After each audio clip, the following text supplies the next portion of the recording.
Hi விவோஸ், எல்லாருக்குமே happy Pongal. இனிய பொங்கல் நல்வாழ்த்துக்கள். நம்ம இன்றைக்கி பொங்கல் ஸ்பெஷல். நம்ம வீட்டில் பார்த்திங்கன்னா சக்கரை பொங்கல், பாயாசம், வடை, அப்புறம் சாம்பார் ரொம்ப ஸ்பெஷல் தான். ஏன் அப்படி கேட்டிங்கன்னா, சாம்பார் பார்த்திங்கன்னா நம்ம யூஸ்வலாக காயெல்லாம் போட்டு சாம்பார் வைப்போம். ஆனால் பொங்கலுக்கு மட்டும் பொங்கல் சாம்பார் அது கொஞ்சம் டிஃப்ரெண்ட்டாகவே இருக்கும். ஏன்னா நம்ம அதில் சக்கரை வெள்ளிக்கிழங்கு போடுவோம், பூசணிக்காய் போடுவோம், நம்மக்கிட்ட இருக்க எல்லா காயுமே ஆட் பண்ணி வைப்போம். அந்த குழம்புடைய டேஸ்ட்டு செம்மையாக இருக்கும், ஸ்வீட்டாக இருக்கும் குழம்பு. எனக்கு ரொம்ப பிடிக்கும் அந்த மாதிரி சாம்பார் வச்சா. நான் உங்களுக்கு அந்த மாதிரி வீடியோஸ்லாம் எடுத்து போடணும் அப்படின்னு நினச்சேன். பட் ஆனால் என்னால் போட முடியல. ஏன்னா எனக்கு கொஞ்சம் வேலை ஹெவி ஆகிட்டு, இன்றைக்கி சாமி கும்பிட வேலை எல்லாமே கொஞ்சம் ஹெவி ஆகிட்டு, கொஞ்சம் அதிகமாகிட்டு. ஸோ அதனால் சாமி கும்பிட வேலை அப்படின்னு இல்லை, சாமி கும்பிட வேலை, சமைக்க வேலை. பட் ஆனால் குழந்தைங்க சின்ன சின்ன பசங்க 2 பேர்.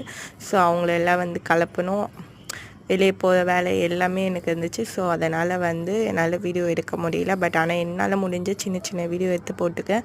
சப்ஸ்கிரைபர் வியூவர்ஸுங்க எல்லாமே நம்மளுக்கு சப்போர்ட் பண்ணுங்கள். நம்ம சேனலுக்கு எல்லாமே நம்ம சேனல் சப்ஸ்கிரைப் பண்ணுங்கள். நிறைய பேர் வீடியோ பார்க்க